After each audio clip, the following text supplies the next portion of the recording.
Buen día, soy el licenciado Manuel Arnaud Gil, encargado de sala de esta audiencia, y para efecto de registro hago constar que siendo las 12 horas del día 22 de mayo del año 2013, nos encontramos constituidos en la tercera sala de audiencias orales del Honorable Tribunal Superior de Justicia del Estado. Día, momento y lugar señalados dentro del toca de apelación en artículo número 121, diagonal 2013, derivado de la carpeta de investigación 402, diagonal 2013, relativo a la causa iniciada en contra del señor Jorge Otoniel Rodríguez Rodríguez por hechos constitutivos de los delitos de violencia familiar y lesiones.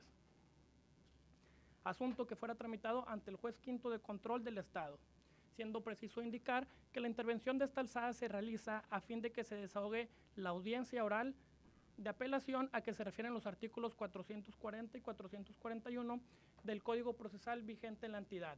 Audiencia que será presidida por el licenciado Ángel Mario García Guerra, magistrado de la 12ª Sala Unitaria Penal del Tribunal Superior de Justicia del Estado. Asimismo, les recuerdo a los participantes en esta audiencia guardar el debido respeto y decoro en los términos del artículo 36 de la Ley Procesal en cita, y de la misma manera recordándoles que en caso de que tengan algún aparato de comunicación permanezca en modo de vibrador o apagado. Señor magistrado. Gracias. Muy buenas tardes a todos. En el lugar, fecha y hora señalados por el encargado de la sala, se declara la apertura de la presente audiencia. Y para efecto de registro les voy a pedir a las partes que se identifiquen, empezando primeramente por la defensa, que es el que peticionó que se desahogara esta audiencia. Solamente la identificación, los datos generales ya obran en el expediente y en el toca. Gracias, magistrado. Mi nombre es Iker Javier Ibarreche Pereda, soy defensor público del Estado. Me acompaña mi compañera, también defensora. Imelda Orozco Ochoa, defensora pública del Estado. Permítame un segundito. Tarjetita. ¿Qué te dije? Ahí se los puse.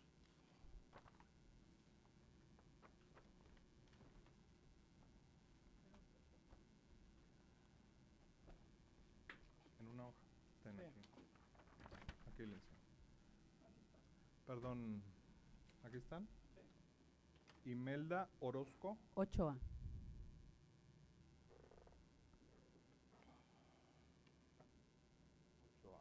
Defensora pública también, ¿verdad? Así es. Muy bien, gracias. ¿Por la Fiscalía? Licenciada Gabriela Reyes Castro, agente del Ministerio Público Investigado número 2 de la Unidad de Investigación Especializada en Justicia Familiar Guadalupe. Muchas gracias. Me acompaña la señora Azucena Puente Rodríguez, ¿Parte afectada? quien es la que funge como víctima. Muy bien, muchas gracias. Muy bien, sentado lo anterior, hago de su conocimiento que el objeto de esta audiencia consiste únicamente en que si alguna de las partes considera necesario exponer oralmente sus argumentos, lo puede hacer, con la excepción de que este no es el momento procesal para extenderse en los agravios que ya oportunamente presentó la Fiscalía, que es quien apertura esta instancia, y en su momento la defensa hizo también uso de ese derecho al contestar los agravios que hizo la Fiscalía. Sin embargo, a petición precisamente del abogado defensor, se está desahogando esta audiencia, así que se le concede primero el uso de la palabra para que haga sus argumentos, y una vez concluido continuará con la Fiscalía para cumplir con el principio de contradicción.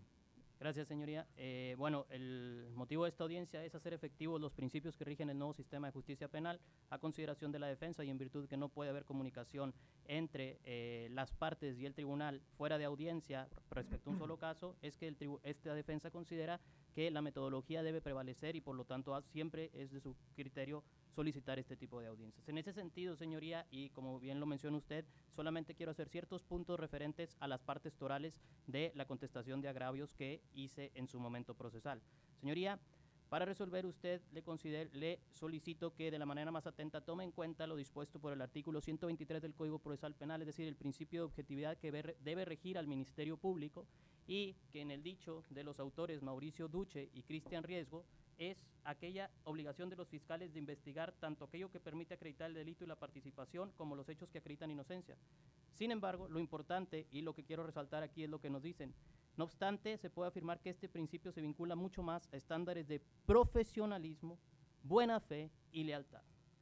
Señoría, a consideración de la defensa, el Ministerio Público, al interponer este recurso de apelación, vulnera dicho principio de objetividad, pues es evidente que la resolución impugnada no le genera agravio alguno. Con base al 423 del Código, solo pueden ser impugnadas aquellas resoluciones que puedan causarle agravio siempre y cuando no se haya contribuido ello para provocarlo. El Ministerio Público contribuyó en todo momento para provocarlo. Y ahora sí me voy a remitir directamente a la contestación de agravios. Señoría, en mi contestación de agravios fui muy claro, contundente, y eso es lo que quiero comentar con usted. Ni siquiera hay agravios. Es decir, el Ministerio Público ni siquiera fue capaz en su escrito de establecer qué resolución estaba impugnando.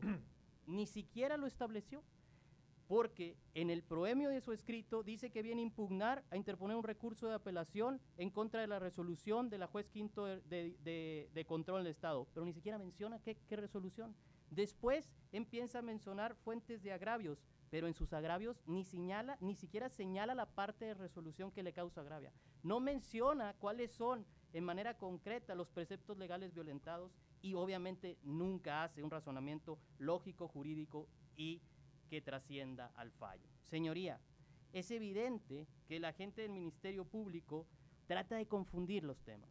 Evidentemente, al establecer en sus agravios que la juez de manera ilógica, de manera ilógica, ya tomó en cuenta que la ilegalidad de la detención trasciende a la vinculación a proceso.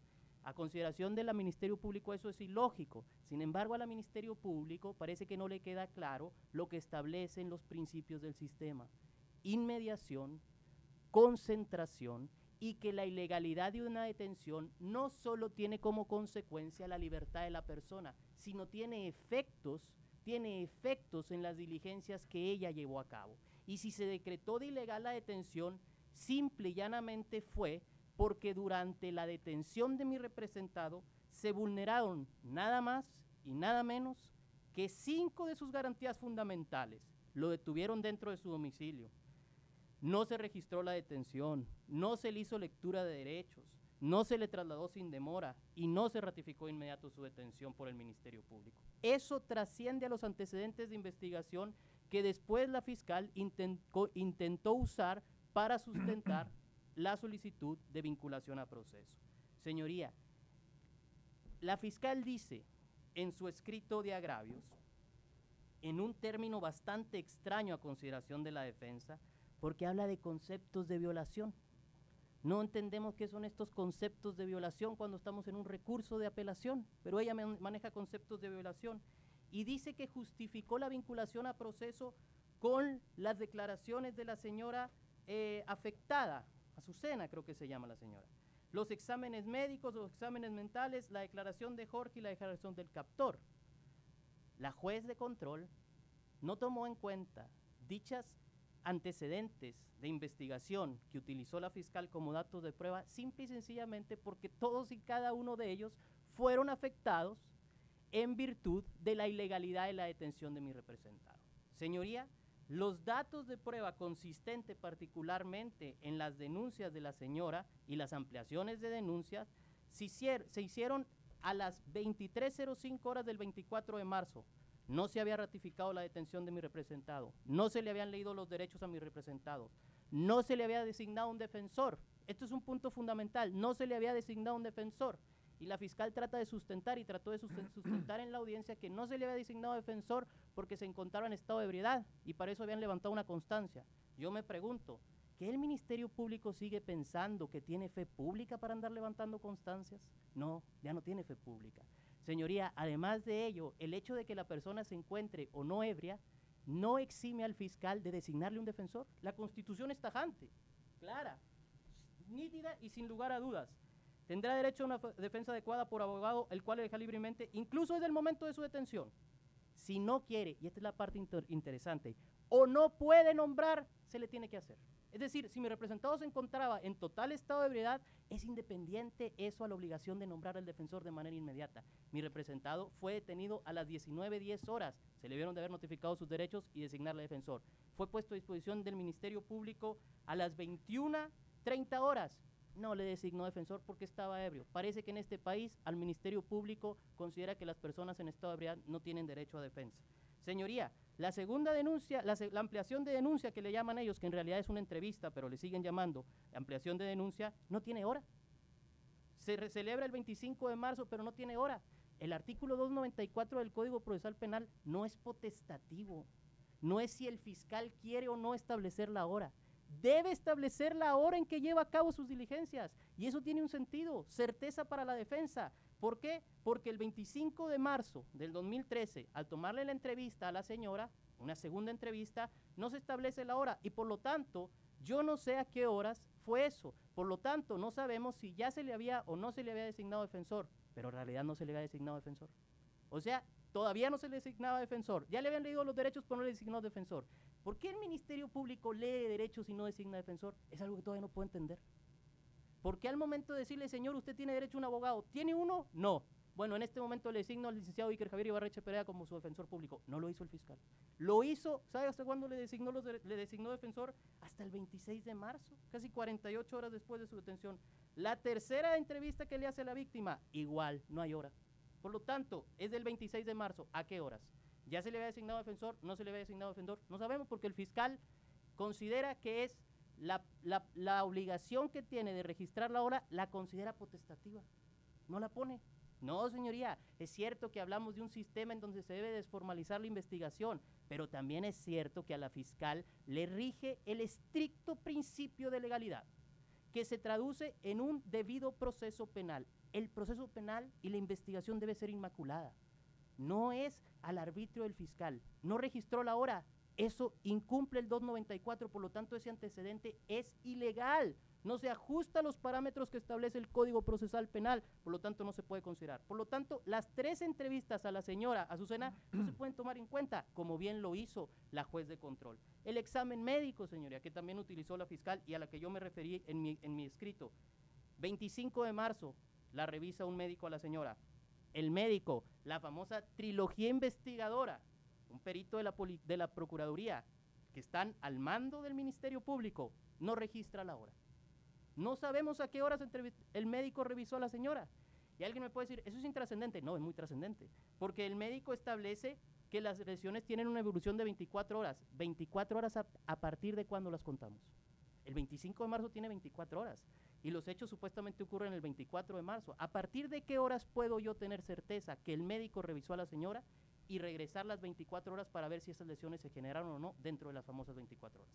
No sabemos porque el doctor no le importó poner la hora. Y nuevamente, tampoco había defensor, tampoco había nada. Ojo, el imputado y su defensor tienen derecho al acceso de la investigación y a todos los datos del momento en que está detenido. Claro, pero hay que hacer efectiva la garantía, designarle el defensor. ¿Estaba ebrio? No importa, nómbreselo. El psicológico, tampoco sabemos la hora. ¿Quién sabe a qué horas lo hizo? La psicóloga. Tampoco sabemos, no se le había dado derechos, no había defensor. La declaración del menor Jorge, que fue otra cosa que utilizó la fiscal, no había, el 26 de marzo a las 13 horas, el 26 de marzo del 2013 a las 11 horas. Señoría, tampoco todavía le habían leído, todavía no se le hacía designado defensor a mi representado. Parece que la fiscal dijo, déjame hacer toda la investigación y ya después le designo el defensor. Increíble lo que estamos viendo en esto. No es el sistema tradicional, hay que respetar garantías fundamentales. Los captores ya ni hablar, no leen derechos, no le designan defensor, es antes de la ratificación de la detención, hay una retención indebida, terrible. Las fotos, no sabemos quién las tomó, por qué están en blanco y negro en la carpeta, dónde están las fotografías originales. Lo único que tiene la fiscal es un acta. Es un acta que es en lo que sustenta toda su investigación, porque todos los demás elementos que utiliza están viciados de ilegalidad, toda vez que no se ajustaron al 294 del Código Procesal Penal y a las garantías y derechos de mi representado. Señoría, pero nuevamente, y con esto voy a concluir, la resolución de no vinculación a proceso no le genera ningún agravio a la fiscal, porque con base en el artículo 304 del Código Procesal Penal, ella tiene la oportunidad de corregir todos esos vicios y generar una investigación inmaculada, con respeto irrestricto a las garantías y derechos fundamentales de las personas. Por lo tanto, si no se le ha negado esa posibilidad, ¿qué agravio le causa? Como me dijo un día un maestro, el doctor Daniel González Álvarez, exministro de la Suprema Corte de Justicia de Costa Rica, todas las resoluciones judiciales tienen un ámbito académico. y debemos de tener la humildad de aprender y corregir nuestros errores. A la fiscal, más que generarle un agravio, le dijeron que no podía continuar haciendo ese tipo de labores, en donde no se leen derechos, no se registran detenciones, no se registran las horas. Toda la investigación está mal. ¿Cómo vamos a vincular a proceso a una persona cuando una investigación está mal? Toda. Señoría, no le genera el más mínimo agravio a la fiscal, y haber interpuesto este recurso, en realidad, a consideración de la defensa, incluso vulnera el principio de objetividad. Muchas gracias, señoría. Muy bien, gracias, señor defensor. Y a fin de cumplir con el principio de igualdad y con el principio de contradicción, también se le concede el uso de la voz a la Fiscalía para que haga las alegaciones que considere pertinentes. Lo que sí le vuelvo a insistir, fiscal, es que no es el momento de ir más allá de los agravios que en su momento se expresaron por escrito conforme lo ordena la ley ante el juez que dictó la resolución que ahora se está impugnando. Tiene el uso de la palabra. Sí, gracias, juez. Bueno, nada más, obviamente no estamos de acuerdo con las alegaciones que hizo la defensa, y nada más hacer la observación de que esta fiscalía en todo momento ha actuado, incluso hasta ahorita, con pleno respeto al principio de lealtad y objetividad, así como a los derechos fundamentales de las partes. Por lo cual, simplemente solicito de usted se me tenga por reproducidos los agravios que efectivamente se le hicieron llegar por medio del escrito del recurso de apelación, y solicitando que se reparen los agravios que se generaron en perjuicio del interés social, principalmente que no se ha vulnerado la aplicación del contenido del 19 constitucional y el 303 del Código Procesal Penal vigente en el Estado, en virtud de que todas las pruebas que se recabaron fueron con el pleno respeto a los derechos fundamentales de quienes participaron en esos dictámenes y en esas entrevistas. Sería todo, juez. Muchas gracias. Muy bien.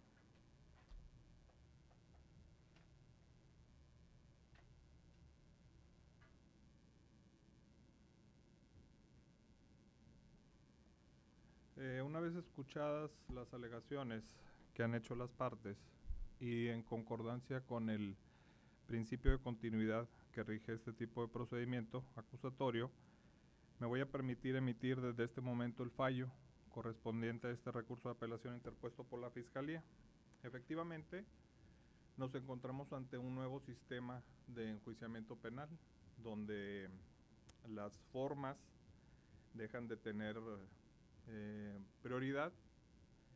Sin embargo, hay ciertas exigencias de carácter legal que siguen operando en cualquiera de los principios. Básicamente, la juez de origen determinó la no vinculación a proceso de el imputado Jorge Otoniel Rodríguez, principalmente porque desatendió a las declaraciones que se llevaron a cabo con la víctima, aquí presente, y también con los policías aprensores, y esto lo hizo en base a que se violaron, lo refirió la juez, sus derechos fundamentales. Específicamente señaló que la adecuada defensa. Dice la juez también que no tuvo acceso inmediato a la carpeta de investigación, y la razón toral por la que la juez tomó esta decisión fue por la detención ilegal que calificó de esa manera la juez de origen. Incluso eso fue el motivo porque antes de la petición que se hizo de la vinculación, ordenó la inmediata libertad del imputado, en ese entonces todavía no imputado, y de ahí continuaron los demás trámites.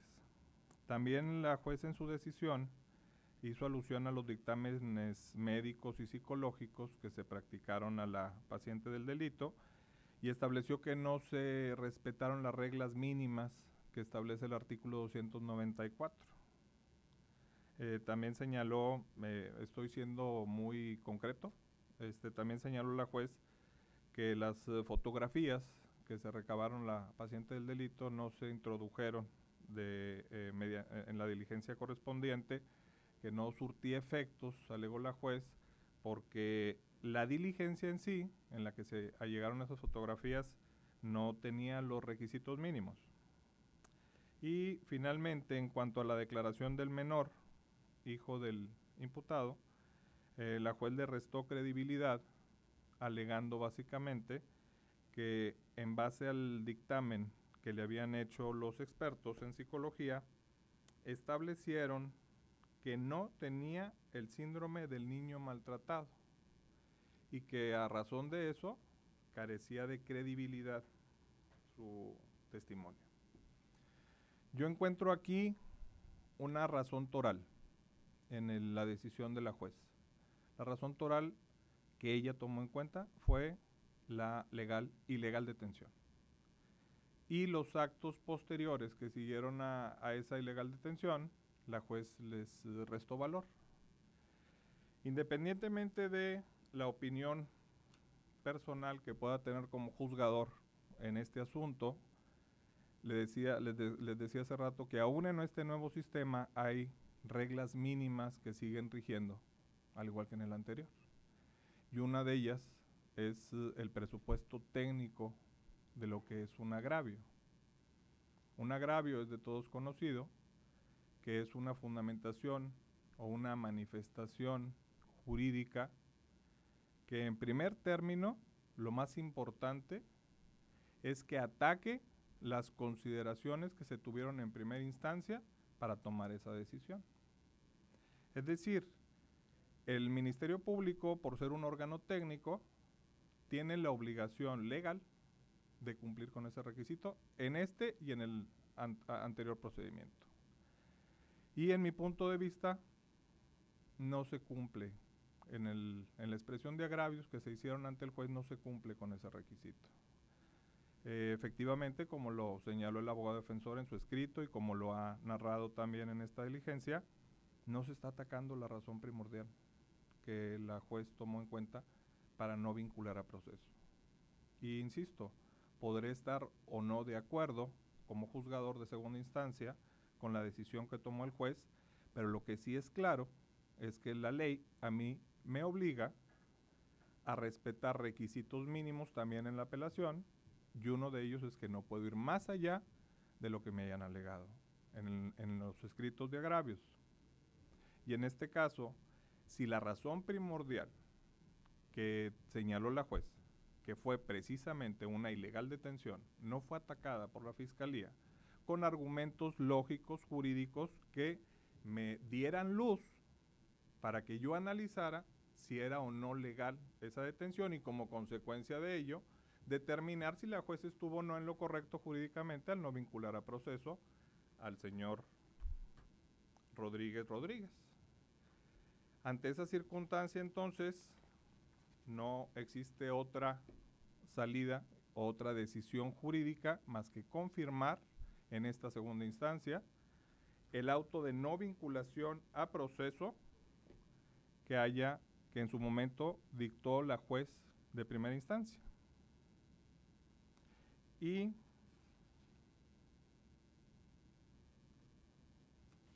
por consecuencia de esa confirmación, se determina que se haga la comunicación correspondiente al juez quinto de control en el Estado, a fin de que tenga conocimiento que a través del fallo que se pronuncia en esta audiencia, se confirma el auto de no vinculación a proceso emitido en fecha 27 de mayo del 2013. Asimismo, en esta misma audiencia se dan por notificadas las partes. En este caso no se presentó a la audiencia aún de estar debidamente notificado el imputado. Sin embargo, la ley prevé que pueda estar representado por usted en esta diligencia.